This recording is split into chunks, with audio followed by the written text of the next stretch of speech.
Hello and welcome back to 209 Prep Sports. Chris Herrera back in the studio with Scott Bryant this week. Scott's back from a hiatus. He wasn't in Facebook jail, but he was out and about. Podcast jail. Yeah, podcast jail. So a crazy week last week. I think that there were a lot of we talked about a few of the big games that were happening, and I think that most of the big games that the expectations were fulfilled. I think anybody who got to see some of those games, I think walked away pretty happy that they paid for their ticket. So we'll get it right into the scoreboard this week. We'll start off with the Sierra East Union game. Sierra goes to East Union right across town. East Union having Luke Weaver and his guys in the pretty much ready to go in this game. They start off pretty hot.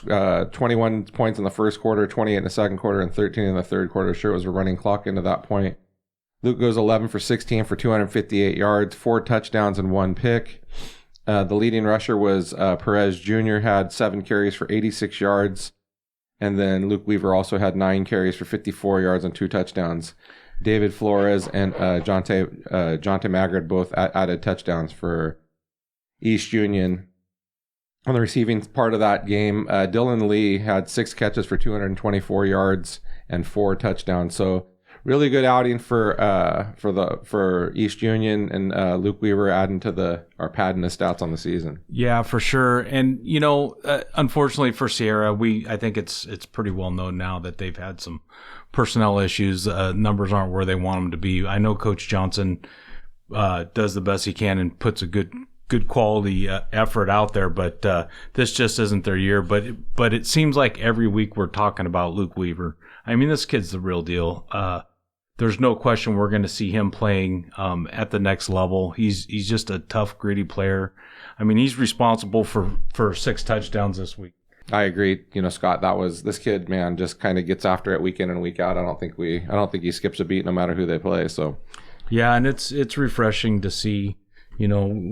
East Union's been around for a while. It's really nice to see that program developing and seeing them win ball games for sure. Yeah. So moving on to the next game, Somerville goes to Stone Ridge Christian down in Merced. Somerville jumps out to a big lead, 28-8 at half. Both teams shut each other out in the second half, so must have been some pretty good adjustments. Somerville coming off that tight game against Houston, so really good for them. They didn't enter any stats, but Stone Ridge Christian did. Noah Lund was 3 for 6 for 18 yards with an interception. The leading rusher was Hector Esquives. He had 20 carries for 77 yards. Noah Lund also added a touchdown rushing. And again, Somerville did not have any stats in that game. Yeah, the next score I want to talk about, Lathrop played Pacheco. They won 41-0. This is another school that we were talking about in the preseason that we're going to see them starting to win ball games over the years. They're a team that I think is, I don't know that they're surprising people, but they're surprising me a little bit. They got a new coaching staff in there. They're doing everything the right way. They got a kid in there this last year, Eddie Reynoso, had 2 touchdowns versus Pacheco. He's been racking up the yardage and the points. Luis Hernandez was 3 of 7 for 42 yards and a touchdown. But the real story for them offensively was on the ground. Like I had mentioned, Eduardo Reynoso had 2 touchdowns. Aaron Ramones was 7 carries for 107 yards. And Jay Estante was 15 carries for 91 yards. Luis Hernandez had a rushing touchdown. And Cameron Jones had a rushing touchdown. So they got it done on the ground. And that's indicative of a program that's working every day to get better, and it shows with them now at 4-1, which hats off to Lathrop. They're really putting up a great season. I agree that that area just kind of blossomed, and I'm sure they're going to be getting a lot of kids into those schools. So I would expect that it'd be an attractive job for most coaches, and then with the talent that's around there, they should be pretty good in the years to come. Moving on to the next game, one of the games we spoke about last week being a really big game was Hillmar and Ripon. Hillmar comes up to Ripon to play. Was this a baseball game or was this a football game? It was a dogfight. It was a flat out dogfight. So Hillmar gets on the board first and scores 3. Just going through this, it was there's no stats that are posted, but just kind of reading some of the some of the posts that the person that was we're updating the game. It was a lot of tackles for loss. It was a lot of 3 and outs. Some sustained drives that didn't turn into anything. I mean, it was good old fashioned defensive struggle, and at the end of it all, Ripon ends up continuing their win streak, and they end up beating Hillmar 7-3. So pretty good game for both of those teams. Next score, I want to kind of key on a little bit. Going back up into the Motherlode League, Amador played Galt this week. It was a tight ball game. Galt wins by a score of 19-18. When we look at the box score, Galt provided their stats. I'm not seeing anything from Amador, but it looks like it was a great game. Kaysen Jones, quarterback from Galt, was 4 for 14, 126 yards and a touchdown. But again, just like talking about Lathrop, their ground attack they had 23 carries, averaging less than a yard a carry. So Amador was really playing tough defense. But it ended up being a 1-point score. So moving into the next game, Liberty Ranch goes to Rio Linda. Liberty Ranch just wakes up this week, puts 66 on them, wins this game 66-18. For Liberty Ranch passing, Kamani Fanico was 1 for 1 for 23 yards and a touchdown. Leading the rushing brigade was Arthur Drager. He had 12 rushes for 158 yards and 3 touchdowns.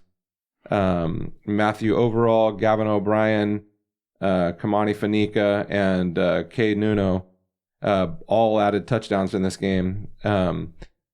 Rio Linda did not add stats, but we played this team just a couple of weeks ago. This Liberty Ranch team, they're tough. They're a tough team, and they got some guys that just want to get after it. And this Arthur Drager he's a tough, hard runner. That's not afraid of contact. So I'm not surprised at all to see Liberty Ranch doing what they did this week.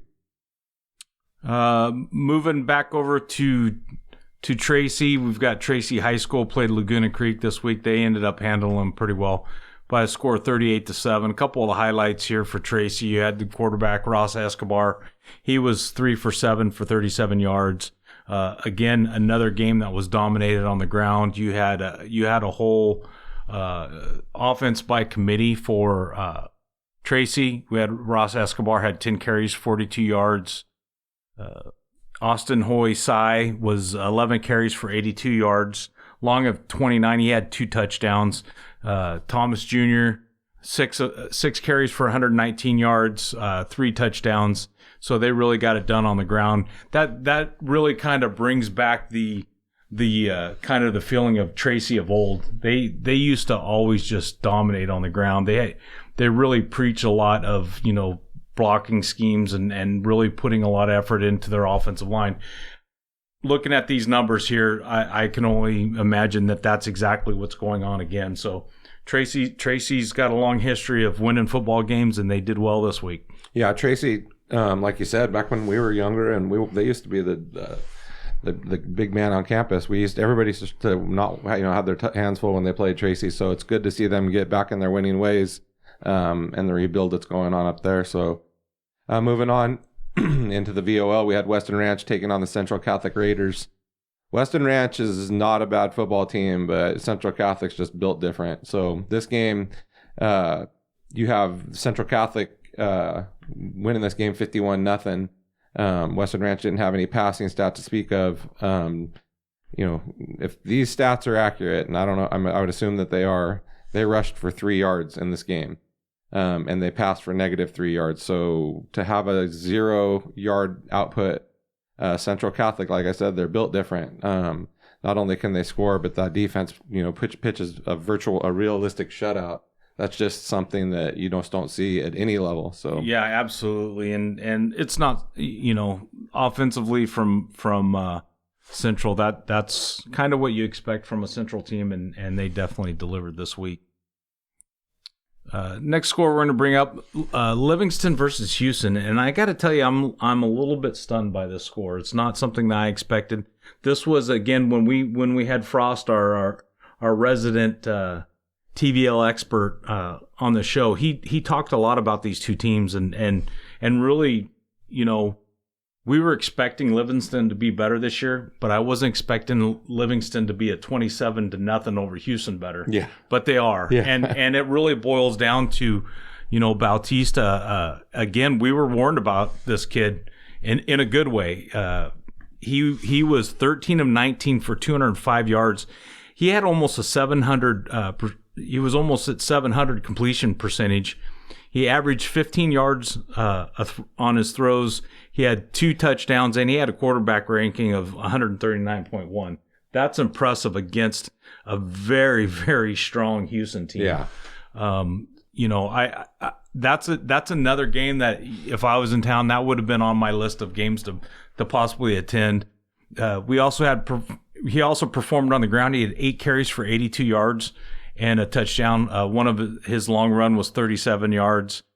Carlos Baez had 17 carries for 124 yards, a long of 48. So Livingston really getting it done offensively and shut down a very good Houston team and held them scoreless. Yeah, it's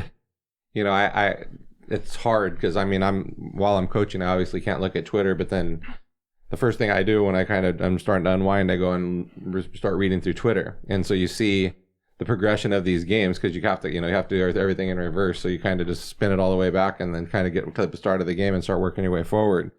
But it's crazy to see the things that were going on that night. So you get on Max Preps right after the games are over and you look and see the scores and you're like, holy moly, everybody knew that Livingston was going to be good. Frost told us, hey man, he told us Livingston's going to sneak up on people, and I think you reiterated that when we did the preview at the beginning of the season, and going depth. When if you kind of go back and revisit some of those conversations, it's holding true. That was the fruition that Rockland Bautista would have the type of season he's having was almost projected for both of you guys. Yeah, absolutely. And here we are getting towards the end of the season, and now Livingston is part of the conversation for playoffs. So hats off to the Wolves. Look forward to seeing what they do next. The two leagues that I think we are probably the most prominent at this point are the TVL and the VOL. And getting into the VOL, the game of the week was going to be this game. Wow. And both of us are going to talk about it the whole time. But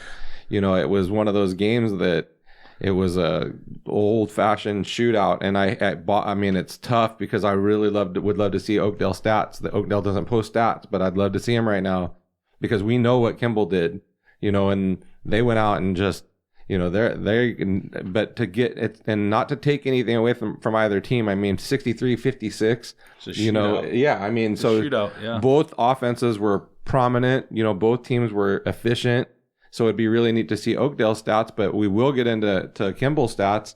Nick Coronado who's Nick Coronado? We never talk about that kid on this. There was a rumor that he was out here. He was out there, but it's now that rumor is turning into fact. It's actual and factual at this point with Nick Coronado. He was 33 for 46 for 508 for a 71% completion percentage across 46 passes. That's just unheard of. Responsible for 7 touchdowns. Yes, 7 touchdowns passing.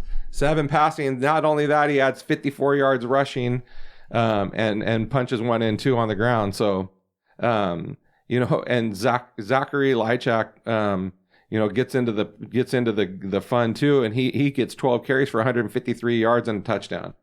Their receiving core, obviously led by Mason Rivera, with the 10 catches and 88 yards and a touchdown. And then Willie Clifton's always in the mix there too with 11 catches, 165 yards and a touchdown.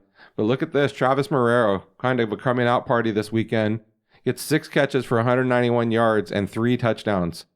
So, and not to be outdone himself, Dylan Anderson catches 3 balls for 2 touchdowns. So, who do you sit here and you talk about, and I wish we could go to Oakdale because I know Jackson Holt had a hell of a game.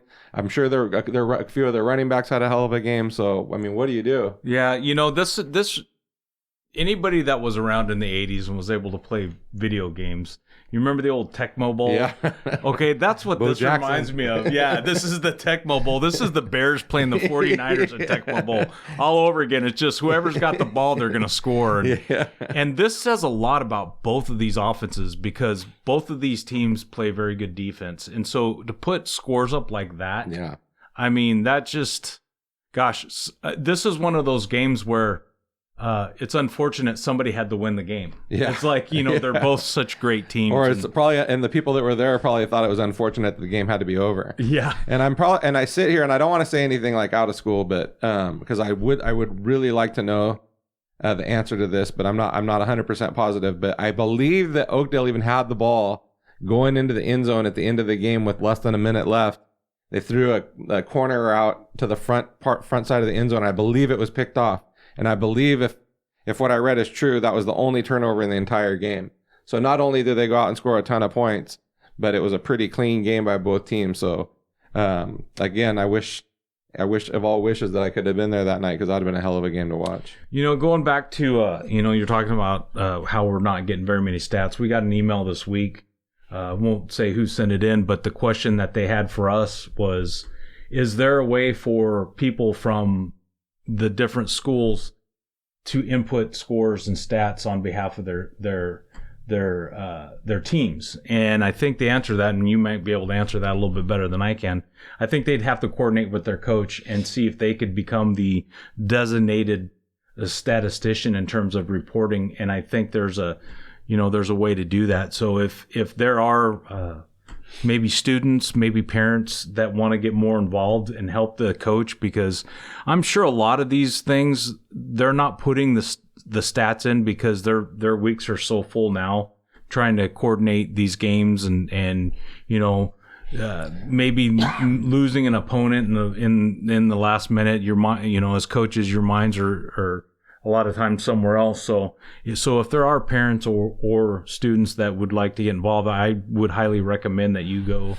talk to the head coach and ask if you could work with them on and get these scores uploaded to Max Preps, because I think by not having these stats in there, especially now with COVID, I know a lot of scouts will go on and look at these scores, and they're gonna, if they're following certain athletes, they're gonna want to see what their numbers are if they're not able to see them. Yeah. And whether it's waiting a couple of weeks after the fact until videos get uploaded to Huddle, that's great. But if they can see these scores in real time, it's just gonna aid in the recruitment of our local athletes. And I'd like to see all these schools having somebody upload these scores or upload the statistics. Yeah, it's tough. I mean, for not just for us, I mean, for the kids too, you're going to want to have that record, of what some success you had or whatever it may be. I mean, I think it's big to the kids, for us, we've reached out and we've had kids now helping with us with film and stuff like that. We're still lucky to have Coach Mark Miller around, and he loves the statistical side of the game.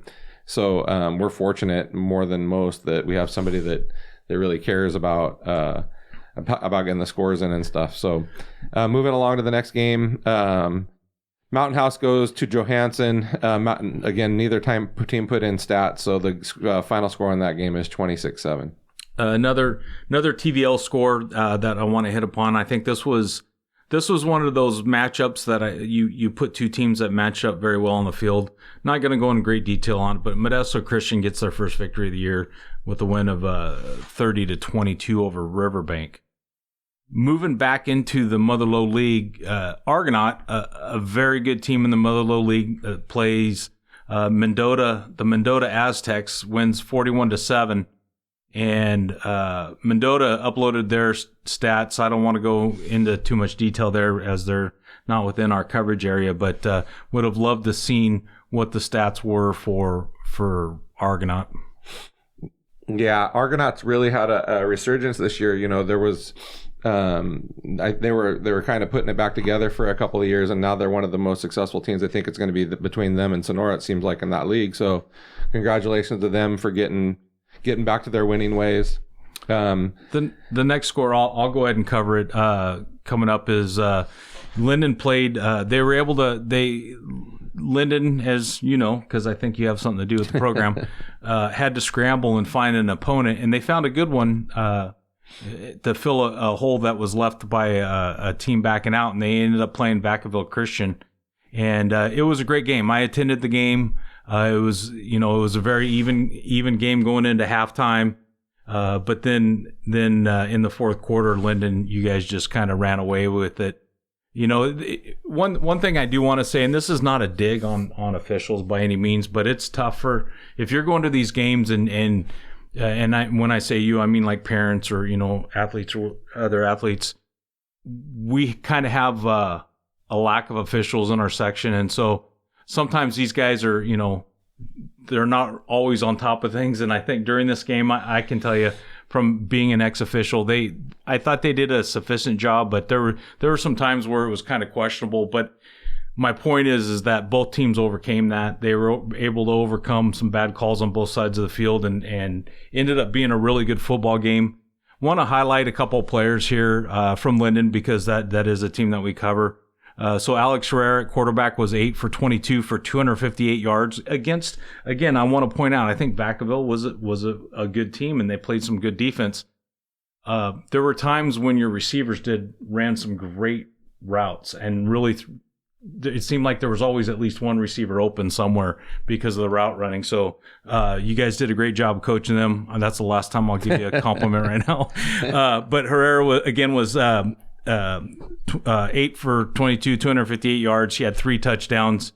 And then on the ground, you had Joe Cowan carried 23 times for 101 yards, 2 touchdowns. And then Alex was on the ground, was 11 for 71 yards. So offensively, you guys really got it done both in the air and on the ground. Jordan Sherman had 6 receptions for 203 yards. He's one of the kids, and when we circle back to it, I've got a list of kids this week that I kind of want to highlight as some of our star players. But Jordan had a great game, 2 touchdowns. He had a long 70 yards. I would say a lot of that was in the air. And then we had let's see here, defensively. We had Dominic Diaz had 10 tackles, 9 solos and one assist tackle, and then Figueroa. I can't say that. He also had 10 tackles, and Miles Flint, who does a great job for you guys, he had 12 tackles. So defensively, you guys really got it done as well. Yeah, it was a good game. The Vacaville Christian came in 4-0, and like you said, we added that game on Wednesday evening. So it was a little bit difficult for both of us to prepare, but I think at the end of the day, we played our hearts out, and so I was proud of our guys. Moving right along, and we'll talk, this isn't not any type of nepotism or anything like that, but I'll cover the Cardinal Newman St. Mary's game. Cardinal Newman comes over to St. Mary's first home game since they played against Central Catholic at home. So it's been a couple weeks. Passing for St. Mary's was Cruz Herrera. He was 15 for 20 for 239 and 4 touchdowns for a 154 quarterback rating. Jaden Marshall had 5 catches for 34 yards.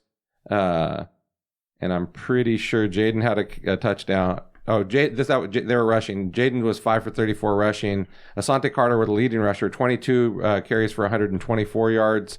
And Jason Calvin added 4 carries for 35 yards. Receiving, Jaden Marshall had 5 of those catches. He was 5 catches for 102 yards and a touchdown. Nas Danielson was 3 for 23 and a touchdown. Matthew Arnado had 4 catches for 77 yards and a touchdown. And Asante Carter added another catch for 14 yards and a touchdown.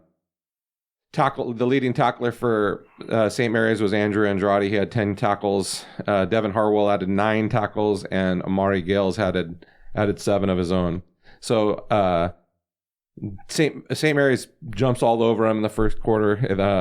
They jumped up early. It was 21-0, and then I think they ended up being up 34-0. And then I think Cardinal Newman adds 14 in the second quarter, and both teams shut each other out in the second half. So pretty good game for St. Mary's to stay on their winning ways. They are 3-2 before they get into the TCAL play.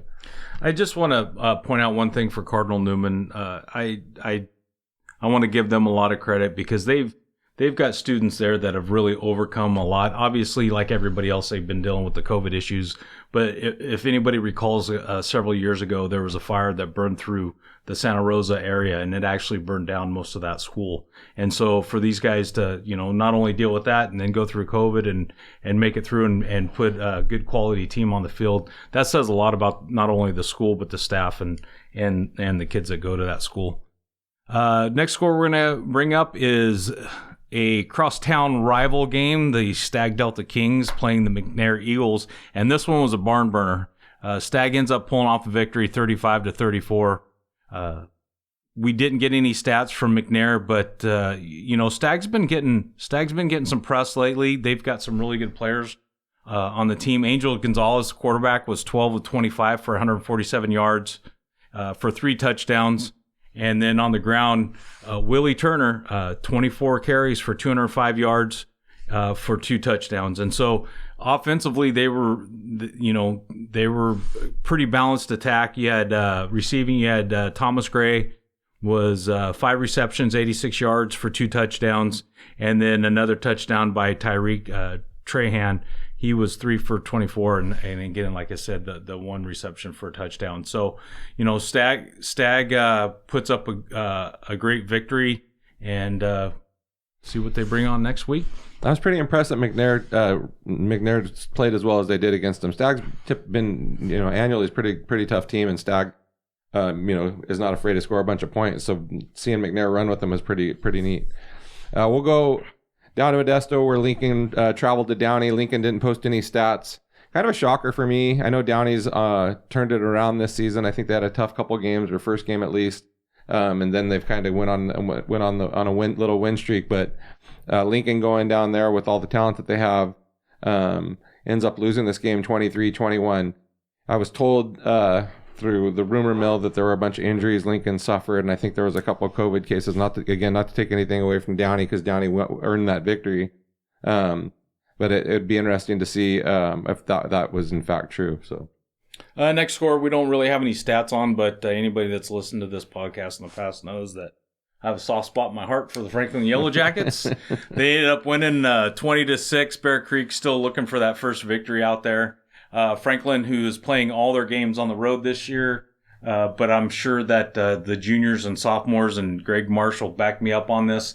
It's well worth it, because when you see that stadium that they're building on Fremont Street, or also known as Highway 26, Franklin is going to be playing in a palace next year, and I'm excited to see it. I definitely want to go watch some games in that stadium. It's absolutely beautiful. Yeah, it's a beaut, Clark. I mean, it's one of those stadiums, that look much like some of the stadiums that, like, Stagg and the other schools that are lucky enough to have new stadiums built. But there's gonna be the newest, and so it's pretty cool. Excited for those guys. Again, as we travel through the scoreboard, there's not a lot of games that had scores or a lot of implication. I mean, stats or a lot of implications for us. So, Waterford did stay undefeated. Waterford's kind of outside of our range, but it will be in the section conversation when we start getting into the playoffs. So, Waterford beats LeGrand 49-33 to stay undefeated. And then at the same time, Orristimba traveled to Ripon Christian. Again, one of these barn burner of a games. Ripon Christian wins 45-42. Statistically, for Orristimba, Vincent Lopez was 7 for 12 for 120, a touchdown and a pick. And then Betancourt came in, or maybe he was the starter. He was 2 for 2 for 31 and a touchdown. The leading rusher was Vincent Lopez. He had 17 carries for 156 yards and 2 touchdowns. And Laz King and Drake Perez both added touchdowns for Orristimba. The leading receiver for Orristimba, and this should be a familiar name, is Jaden Vargas. Jaden had 6 catches for 125 yards and a touchdown, or 2 touchdowns, I'm sorry. And then getting into Ripon Christian, Trey Fasani, he was 9 for 18 for 160 and 2 touchdowns. The leading rusher for Ripon Christian was Grant Sonke. He had 15 carries for 160 yards and a touchdown. Brady Grons added 2 touchdowns on 40 yards rushing, and Micah DeYoung had 5 rushes for 35 yards and a touchdown. Leading receiver Vanderhook had 3 catches for 73 yards and 2 touchdowns, and Griffin DeBro had 3 catches for 48 yards. It's nice to hear the Fasani name back in Ripon Christian, not only the player, but it's nice to know that Coach Fasani's made a comeback there also. So good luck to Ripon Christian for the rest of the season. Next game, we don't have a whole lot of stats on. Lodi played Grigori. They ended up winning 47-19. Lodi is another team that you got to keep an eye on. They're winning ball games. They've got some really good offensive players, actually both sides of the ball. But statistically, we've got Bryce Powell, who rushed for 190 yards and 4 touchdowns, and Adam Schallberger rushed for 185 yards, threw for another 180 yards, and had 2 touchdowns. So Lodi, again, team you got to keep on the radar. Yeah, they've really put it together. George Duenas got his guys playing hard, playing tough, hard-nosed run game. They've run the ball, I think, 80-something% of the time. So pretty impressive to see what they've put together. Well, I hear they have a pretty good offensive line coach there, too. Yeah. He might have played a couple snaps in the NFL. He knows a thing or two about it. Coach Bishop, yeah. He's pretty good. That's it. That's a wrap on the week's scores. Before we get into the previews of this week's games, kind of just highlighting the highest the games that will be on everybody's radar this week. Scott's going to go ahead and go over some of the top performers for the week. Yeah, we've mentioned most of them, but I think it bears worth repeating. I just want to point out again too, Edison's 4-1. I don't think that they've lost the league contest and going in all last year, and they're going into this year. It sounds like you look at what they're doing. They've got all guns a-blazing. Coach Guyton is doing a great job there. But then another young man that we talk about every week. And I think between him and Nick Coronado, we talk about him just about every week. But Luke Weaver, East Union, again, ran for 2 touchdowns, 3 for 4. He had 6 touchdowns versus Sierra. Eduardo Reynoso from Lathrop, again, another school that's up and coming. They're 4-1. He had 2 touchdowns versus Pacheco. Then the Kimball Oakdale. I think it bears repeating. It bears repeating that Kimball scored 63 points. Had 700 plus yards of offense. Would really like to be able to define those numbers for Oakdale, but we just don't have them. Nick Coronado threw for 500 yards and 7 touchdowns. And then on the ground, Zachary Leich. I always mispronounce it. Leichak. Oh, Leichak, probably. Yeah. Yeah. Sorry if I mispronounce your name, but got it done on the ground with 153 yards rushing. Travis Merario, 6 receptions, 191 yards, and 3 touchdowns. Another big performance this week, Jordan Sherman, wide receiver from Linden, 6 receptions for 200 yards, 2 touchdowns.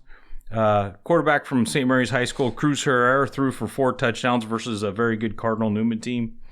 And then 2 of the players that I just mentioned from Lodi, Bryce Powell and Adam Schallberger, I think were some of our top performances there. And don't get me wrong, I think there were a ton of top performances this week, but these are some really good kids. And because I've been out the last 3 weeks, I've been granted the ability to name our 209 Prep Sports Athlete of the Week, and it could be any one of these. We've got a couple. I've mentioned a few here that we've given the award to in the past. But this week, I'm going to pick Cruz Herrera from St. Mary's, throwing 4 touchdowns versus Cardinal Newman. So congratulations, Cruz. Yeah. When we get into this week's games, I think it begins and ends with Central Catholic Oakdale. So, Oakdale, takes their first loss of the year. Central Catholic has a big win last week, so I think this game it will have a major effect on how the playoffs end up getting seeded, obviously, because somebody's going to end up with this game. Now, Central Catholics isn't a league loss, so their situation's a little bit different. So if they were to take a loss, they're only going to have the 1 loss in league. But I don't think anybody wants to lose a league game when you have a chance to get the number 1 seed, potentially a bye, and not have that tough first round matchup. Absolutely, and you're not. You pull out the record books. You just don't see Oakdale losing back-to-back games. Yeah. So this game is really mounting to be a pretty big game. I would imagine that stadium is going to be sold out. Yeah, I can't. Yeah. Buy your tickets now. These are the ones that you and I both wish we could just pick up and go. But another game I think that is going to be kind of a big a big game for both teams because I think this would be Edison's biggest challenge in league is Edison Stag. Stag's been playing pretty well. So, and I wouldn't put it, look, man, the way high school football is now, anybody can beat anybody on any given night if everything kind of goes right. You don't know what everybody's situations are. I mean, you could have 3 or 4 starters out because they were COVID traced. I mean, there's so many factors that are going in that just, and you mentioned all those great performances last week and how it's crazy. Like you get a Oakdale Kimball game, where they're chasing each other. So the stats are just going through the roof. And then you get other guys who have great first halves and then their teams kind of shut it down in the second half. So it's just all these crazy things that are going on. And it just kind of depends on your matchup and it depends on who's available. And, so I think on any given Friday night, I would not be shocked if Stag does something that, that surprises us all Friday night. But, they're going to have to go through, the dynamo that is the Edison Vikings. So. Yep. Well, I think that's about it for this week. I mean, there's some other games that we could obviously talk about, but we've kind of kept you guys longer than we normally would. I'm excited for this week. I think that the fact that, any week we're getting to play football is good for me. So absolutely. And I just want to interject this one last thing, and maybe it's a bad image to do this, but if Oakdale and Central Catholic end up in a tie, I think Coach Merzon and Coach Canepa need to wrestle on the 50-yard line to determine who wins. I'm not sure that they would do that, but it would be a sight to see. Thank you, everybody. We'll talk to you next week.